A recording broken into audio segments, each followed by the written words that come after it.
은혜로우신 하나님 감사합니다. 새벽에 올려드리는 우리 예배를 받아주시고 은총 베풀어 주시옵소서. 예수님 이름으로 기도드립니다. 아멘. 342장 찬송가 342장 통일 찬송가는 395장입니다. 342장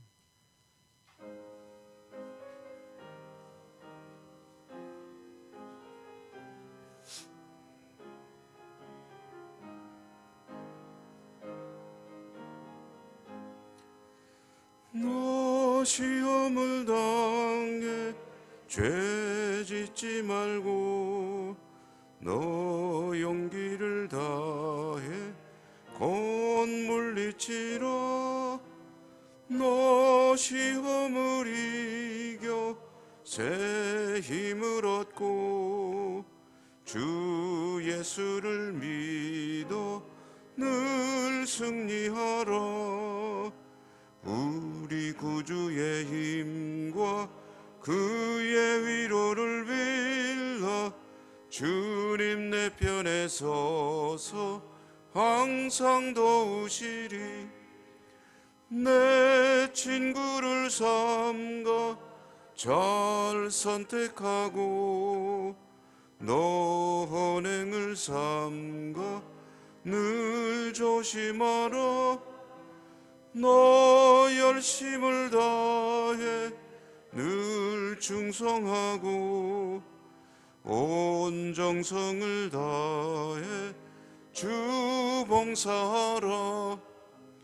우리 구주의 힘과 그의 위로를 빌라. 주님 내 편에 서서 항상 도우시리.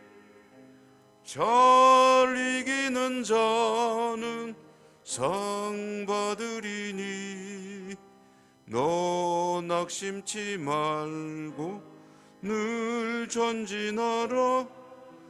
내 구세주 예수 힘 주시리니 주 예수를 믿어 늘 승리하라.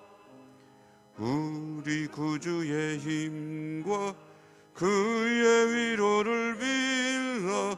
주님 내 편에 서서 항상 도우시리.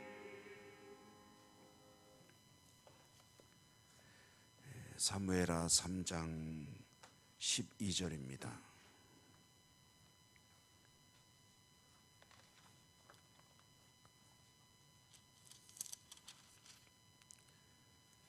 3장 12절 21절까지 읽겠습니다.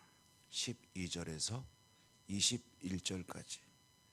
아브넬이 자기를 대신하여 전령들을 다윗에게 보내어 이르되 이 땅이 누구의 것이니까? 또 이르되 당신은 나와 더불어 언약을 맺사이다. 내 손이 당신을 도와 온 이스라엘이 당신에게 돌아가게 하리이다 하니 다윗이 이르되 좋다.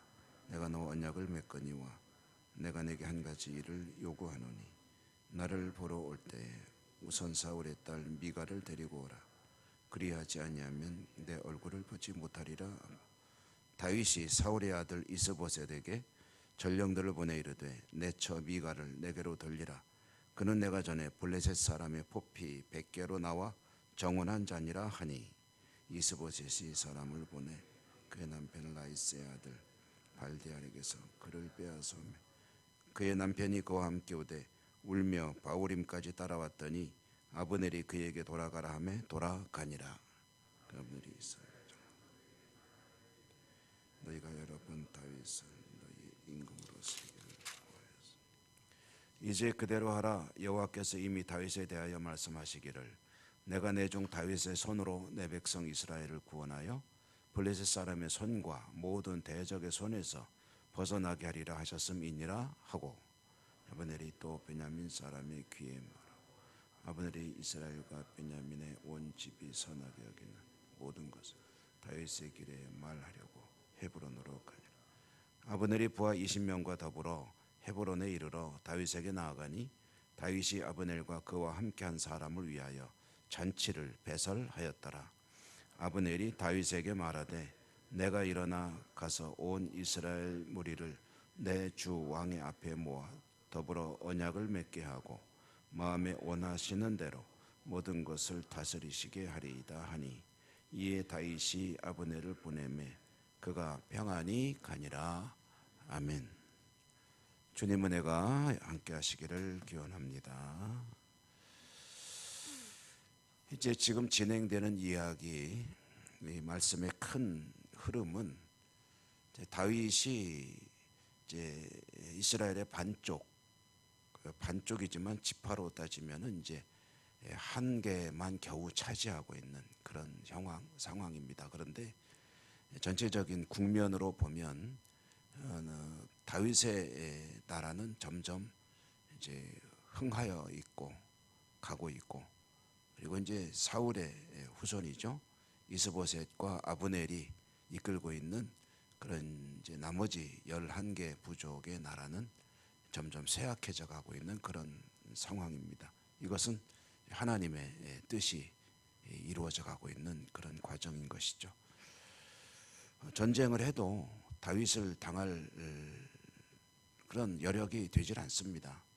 아브넬이 아무리 맹장이라고 하더라도 다윗을 당할 수는 없고 그것은 하나님을 이길 수 없다는 것이죠. 하나님의 역사가 이렇게 이루어져 가고 있을 때, 근데 이제 사울의 아들인 이스보셋을 왕으로 세워서 사울의 유산을 이제 물려받아 나름대로 나라를 이루려고 한 아브넬의 계획은 좀 이제 뭔가 흔들리기 시작하고, 가장 중요한 것은 이제 인화죠, 인화. 아브넬과 이스보셋의 관계가 좋아야 그나마 버틸 수가 있을 터인데 이제 두 사람 사이에 금이 가기 시작합니다. 이스보셋의 입장에서 보면 아브넬은 일종의 자신이 왕이고 신하이지만, 그러나 뒤집어 보면은 이제 실질적인 실력자는 아브넬이고 자기는 일종의 이제 명분을 위해서 세워진 그런 내세우는 얼굴격이거든요. 그리고 아버지와 같은 존재이기도 하고. 그런데 이제 두 사람 사이에 금이 가는 것은 우리가 이제 그 부분을 읽지 않고 건너뛰었는데요. 그런데 이제 그 어떤 그 사건의 단초라고 할까요? 그것은 이제 사울의 후궁 중에 한 사람을 아브넬이 이제 말하자면은 교제하고 있었다, 뭐 이런 이제 소문이 돈 것입니다. 그러니까 이것은 추문이죠, 스캔들입니다. 이제 스캔들이 일어났을 때 이스보셋이 그것을 정면으로 아브넬에게 비판을 했습니다. 그러자 아브넬이 이제 화를 내는 거죠. 그런데 이게 사실 여부는 알 수가 없습니다. 이게 진짜였는지 아니면 거짓말이었는지. 그런데 이 속에 들어있는 이야기는 단지 이것이 어떤 추문이 아니고 이스보셋의 입장에서는 아브넬의 그 위협을 느낀 거죠. 왕권에 대한 일종의 도전입니다. 그러니까 이 구약 성경에 읽다 보면 이제 여성을, 특별히 왕의 여성을 누군가가 차지한다라는 이야기는 이것은 이제 권력을 그대로 가져온다, 그런 뜻을 가지고 있거든요. 그러니까 아브넬이 사울의 후궁을 말하자면은 어떤 방식으로든 유혹을 한 것이든 아니면 협박을 한 것이든 아니면 서로 뭐 애정을 가지게 되었든 어쨌든 사울의 후궁을 교제하고 있다라는 것은 이 이스보셋의 입장에서는 단지 어떤 그런 추문에 지나는 것이 아니라 자신의 권좌를 넘보는 행위라고 이제 간주한 것이죠. 그러므로 그것을 이제 비판한 것이고, 두 사람 사이에 이제 금이 가게 되니까 아브넬은 굉장히 분노하는 모습을 보입니다. 네가 이럴 수 있냐, 이런 것이죠. 거기에는 그런 뜻이 있을 것입니다.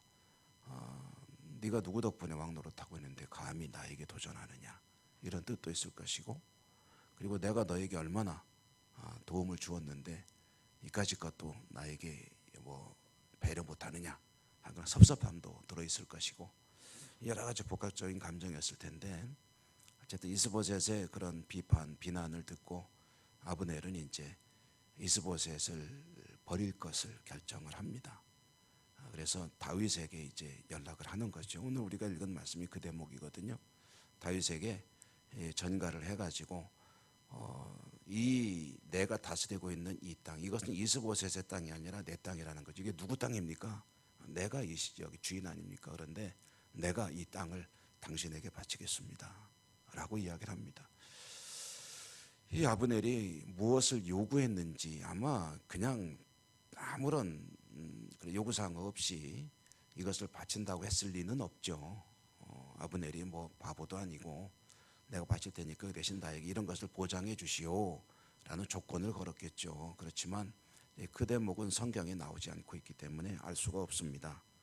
다만 이제 다윗에게 그와 같이 제안을 했을 때 다윗은 또 한 가지 이제 반대로 조건을 내걸게 되죠. 좋다. 그런데 한 가지 조건이 있다. 그 땅과 함께 내 아내인 미갈을 돌려보내라라고 요구를 했습니다. 원래 미갈이 이 다윗의 아내로 이제 예정돼 있었죠. 그런데 다윗이 이제 위험에 처하고 왕궁을 떠나게 되니까 사울이 다른 사람에게 출가를 시켜버렸습니다. 다윗은 이제 미갈을 데려와라라는 요구를 합니다. 그리고 아예 아브넬에게 그렇게 요구만 한 것에 그치지 않고 이스보셋에게 또 사신을 보내가지고 미갈은 내 아내였다. 그런데 네 아버지가 다른 사람에게 출가시켰는데 그것은 자신의 약속을 저버린 것 아니냐. 내가 블레셋 군사를 100명을 죽이면 주겠다고 해가지고 200명 죽여서 그때 그 조건을 충족시켰는데 네 아버지가 약속을 안 지켰으니까 이제라도 미갈을 나에게 돌려보내라 라고 요구를 합니다.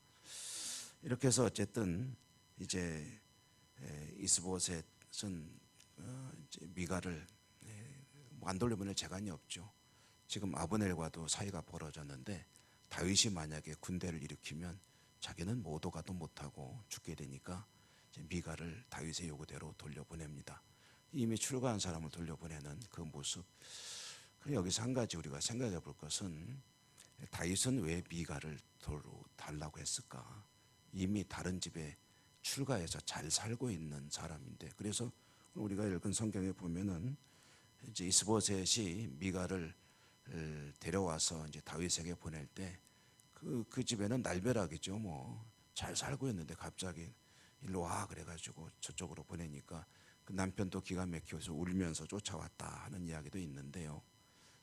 이것은 어찌 보면 참 있을 수 없는 일이죠. 그런데 이와 같은 무리수를 다윗이 둔 것은 왜 그랬을까? 여기에는 이제 다윗 나름대로의 계산이 있는 것은 뭐 거의 확실합니다. 왜 그런지 이유가 나오진 않지만 이 사울의 땅, 이제 아브넬이 차지하고 있는 이 땅을 그저 가져오는 것만으로는 명분이 서질 않는다. 그러므로 사울의 유산을 내가 물려받는다. 내가 원래 사울의 사위가 아니냐는 거죠. 사울의 사위이고 봐라, 사울의 딸이 내 아내로 여기 있지 않느냐. 나는 사울의 사위의 자리를 포기하지 않았다. 그리고 나는 사울의 뒤를 잇는 이스라엘의 임금이다 라는 것을 이제 일종의 정통성을 확보하려는 그런 이제 취지로 이해해야 되겠죠. 이것은 자신의 어떤 입장을 위해서, 자신의 이익을 위해서죠. 이익을 위해서 한 가정이 파괴되는 것을 불사하는 이런 모습이고, 성경을 연구하는 이들은 이것이 이제 하나의 실마리, 이거 시작이 돼가지고 나중에 결국 남의 집 아내를 빼앗아 오는 것은 다윗에게는 그렇게 큰 문제가 아니었다. 그래서 이제 밧세바를 데려오게 하는 그런 동기도 되었다라고 이제 이해를 합니다. 어쨌든 이렇게 해서 아브넬이 땅을 바치기로 하고 이제 나라가 통합되는 그런 상황으로 가게 되는데, 아브넬은 이제 그때에 오늘 읽은 말씀의 17, 18, 19절에 보면 그럼 왜 다윗에게 이 땅을 바쳐야 하느냐 하는 명분을 내세우는데요. 이거 참 우습죠. 좀 정치하는 이들이 태도를 이제 자주 바꾸는 경우들이 있잖아요. 근데 한때는 이쪽에 있었는데 틀림없이 어느 날 보니까 이쪽에 가 있더라. 근데 이제 그때는 그냥 가면 안 되죠. 명분을 내세워야죠. 명분. 그 명분이라는 게 참 중요합니다. 그래서 내세우는 명분이 뭐냐면 이게 다윗이 원래 하나님께서 예정한 자가 아니냐. 만약 근데 그게 새삼스럽게 깨달은 바는 아니지 않습니까? 이미 알고 있는 거죠. 하나님의 뜻이 무엇인지 알고 있지만 그동안에는 내가 그 뜻을 따를 생각이 별로 없었는데 이제 여기서 상황이 이렇게 되니까 이제 이쪽으로 가야 되겠는데 그때는 다시 하나님의 뜻을 내세우는 것은 누가 봐도 참 좀 우스운 그런 이야기가 아닐 수 없죠. 그렇지만 이제 내세우는 거죠. 뭐 그래도 그거라도 내세워야지 명분이 서니까. 그래서 아브넬은 하나님의 뜻을 존중하는 듯한 그런 의사 표현을 하면서 이제 다윗에게 항복을 하게 됩니다. 그리고 나라는 이제 결국은 통일이 되게 되죠. 그런데 여기서 이제 아브넬의 일을 보면서 좀 입맛이 씁쓸하죠. 사람이 적어도 한 나라의 정치를 이끌어가는 그런 사람쯤 된다면 사실 염치라는 게 있어야 되죠. 염치. 근데 아브넬이 이와 같이 자신의 입장을 바꾸게 된 것은 한마디로 말하면 무엇이 나에게 유리한가, 그것이 하나님의 뜻보다 우선했기 때문 아니겠습니까? 다윗이 다스릴 때 한쪽을 차지한 것은 자기가 그나마 이제 여기서 뭔가 이익을 얻고 싶었고, 이제는 이스보셋과 금이 가니까 명분이 없어지니까 이제 다윗에게 가서 어떤 조건을 내세웠을 것입니다. 그 뒤에 이어지는 이야기를 보면은 이제 요압에 의해서 이제 죽임을 당하는 이야기가 나오는데, 그것은 아마 요압이 감수할 수 없는, 받아들일 수 없는 조건을 아브넬이 요구했기 때문에 요압이 동생을 죽인 원수이기도 하지만 그러나 아브넬이 넘어오는 것을 원치 않는 거죠. 그래서 중간에 암살한 것이 아니겠느냐 이렇게 보여지는, 이건 정치적인 상황이고요. 어쨌든 아브넬은 하나님의 뜻을 자신의 욕망에 따라서 받아들였다, 내놓았다, 거절했다, 뭐 이런 줄타기를 하고 있었다는 것이죠. 이것은 사실은 굉장히 하나님 보실 때 좋지 않은 모습이죠. 하나님의 뜻이 깨달아졌다면 자신의 유리함, 불리함, 그것보다 하나님의 뜻을 따르는 것이, 그것이 옳은 것 아니겠습니까? 저와 여러분, 우리들도 사실 그렇죠. 따지고 보면 크게 다르지 않습니다. 나에게 좋은가 안 좋은가가 사람이기 때문에 어쩔 수 없습니다. 연약하죠. 자꾸 따지게 되는데, 그래도 하나라도 더 나의 유리함보다는 하나님의 뜻을 존중하고 따라갈 때 그것이 우리에게 복된 일인 줄로 믿습니다. 여러분 모두에게 그런 믿음의 삶이 이루어지게 되기를 주님 이름으로 축복합니다. 은혜로우신 하나님 감사합니다. 오늘도 저희들은 사무엘하 이야기를 읽어가면서 신앙의 한 단면, 중요한 단면을 또 깨닫습니다. 나의 유리함, 불리함보다 하나님의 뜻이 우선되어야 되는데 저희들도 그러지 못할 때가 참 없지 않아 있고 때로는 많기도 합니다. 연약한 저희들을 불쌍히 여겨주시고 성령님 깨우쳐 주시고 이끌어 주시고 온전히 하나님의 뜻에 순종하여 살아가는 삶으로 점점 성숙되어 갈 수 있도록 축복해 주옵소서. 오늘도 저희들은 여러 가지 기도 제목을 가지고 나왔습니다. 하나님께 기도할 것입니다. 저희들의 간구를 들으시고 응답하시고 축복해 주옵소서. 예수님 이름으로 감사하고 기도드립니다. 아멘. 하늘에 계신 우리 아버지, 아버지의 이름을 거룩하게 하시며 아버지의 나라가 오게 하시며 아버지의 뜻이 하늘에서와 같이 땅에서도 이루어지게 하소서. 오늘 우리에게 일용할 양식을 주시고 우리가 우리에게 잘못한 사람을 용서하여 준 것 같이 우리 죄를 용서하여 주시고 우리를 시험에 빠지지 않게 하시고 악에서 구하소서. 나라와 권능과 영광이 영원히 아버지의 것입니다. 아멘. 주신 말씀 기억하시며 기도하시고 여러분의 기도와 또 우리가 함께 기도하는 여러 가지 기도 제목, 아픈 분들에 대한 기도와 교회 회복과 또 해외 선교지 지구촌의 평화, 이런 여러 가지 일들을 놓고 이제 또 임직식을 앞두고 있습니다.